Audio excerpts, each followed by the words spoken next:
Someone who knows a lot about pipeline politics is Jason Kenney, a former Premier of Alberta. In 2020, his UCP government pumped $1.5 billion of taxpayers' money into the Keystone XL project, as well as giving a $6 billion loan guarantee. And he joins us today from Calgary, the city where the Prime Minister and Alberta's current Premier will sign that memorandum of understanding. Jason, thank you so much for joining us. We appreciate your time. Good morning. Okay, so let's get right into the Prime Minister's remarks. It's expected to meet with Alberta. He is rather expected to meet with Alberta's Premier on this much anticipated energy agreement. Just how significant is this? Well, we'll see what's in the actual agreement, but potentially hugely significant. I can tell you Alberta has been, well, for the last 12 years or so, trying very hard since Justin Trudeau became Prime Minister to find a way forward for the future of Canada's largest export industry, the oil and gas sector. And, unfortunately, the Trudeau government layered regulation upon regulation, law on law that was trying to strangle the industry. So hopefully today will be a green light that we can find a sensible way to move forward. Yes, while being very sensitive to environmental concerns, to emissions concerns, but ultimately to unleash the biggest job-creating, wealth-producing, and tax-paying industry in Canada. You know, you mentioned layer upon layer of regulations. How much of that, though, was in consideration of environmental protections when we're talking about a development like this? And how many concessions could be made then? Well, I'll give you an example. The advocates of carbon taxes have always said that they are the most efficient way of encouraging emissions reductions for greenhouse gas emissions, but they should replace rather be on top of regulations. Well, the Trudeau government brought in an ever more expensive industrial carbon tax. By the way, Alberta is not opposed to industrial carbon pricing in principle. Alberta has had one since Ralph Klein in 2005. But then they threatened to impose an emissions cap as well as clean electricity standards, they called them, which would make it impossible to heat Alberta in the winter without use of natural gas. The coastal blockage on tankers off the northwest BC coast, and so much more, all of which combined meant that no energy company was going to risk billions of shareholder dollars in greenlighting new projects in northern Alberta. And listen, if the country wants to get poorer, I guess that's a choice. But with the threat we're facing from Donald Trump, our declining productivity, fleeing investment, we need to turn that around. And the simplest, biggest, quickest way to do that is to unleash, in a responsible way, the energy sector. You know, you mentioned that no company had wanted to come forward under the previous sort of regulations that existed when it comes to a development like this. So far, there still is, to my understanding, no company that has come forward saying that they want to back a project such as this. So where is this leaving things then? Where do we go from here?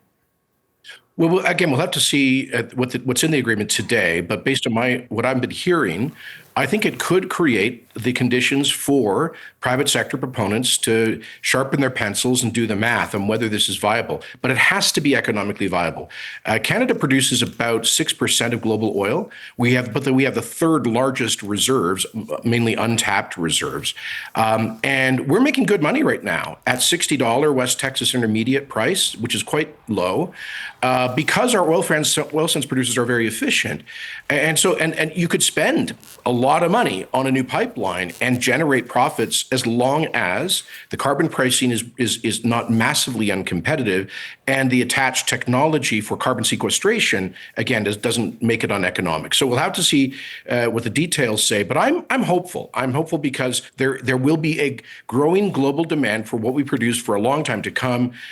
We could meet this moment. I hope Prime Minister Carney will do that today and in the years to come.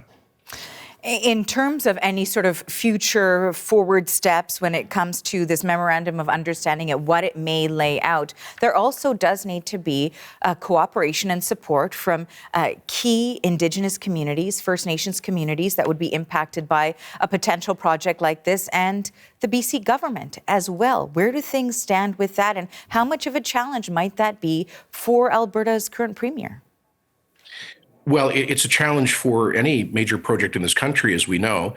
A lot of international investors have just closed the books on Canada, saying that this country cannot get things done because of regulatory and political uncertainty, part of which has been in the past discharging the Crown's obligation to consult Indigenous communities on major projects in their traditional territories.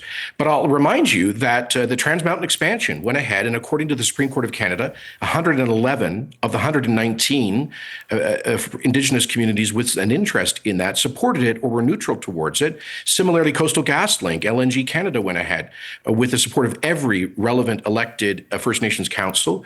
So I think as long as First Nations are offered equity participation and responsible projects, our experience, at least in Western Canada, is that they will get behind them. You have to do it right. You have to front-end load the Indigenous consultations. But as for BC, frankly, they can have their say on a proposal down the line, but they don't get to veto it. The Constitution is clear, as clarified by the Supreme Court of Canada 5 years ago, that interprovincial infrastructure like oil and gas pipelines are the exclusive regulatory authority of the Government of Canada.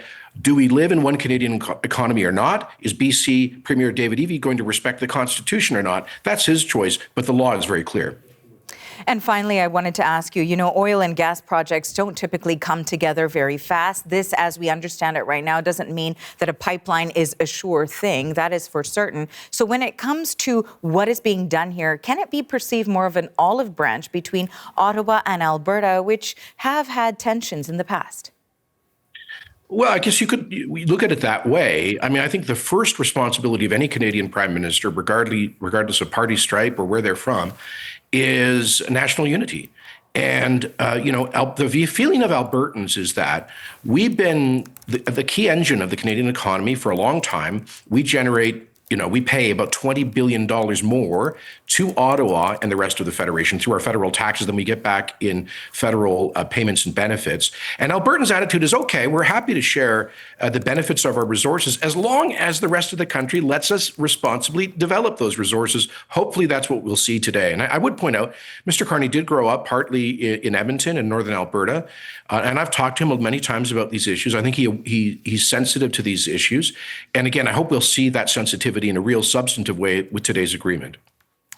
I want to thank you for your time today. That was former Premier of Alberta, Jason Kenney, joining us today from Calgary.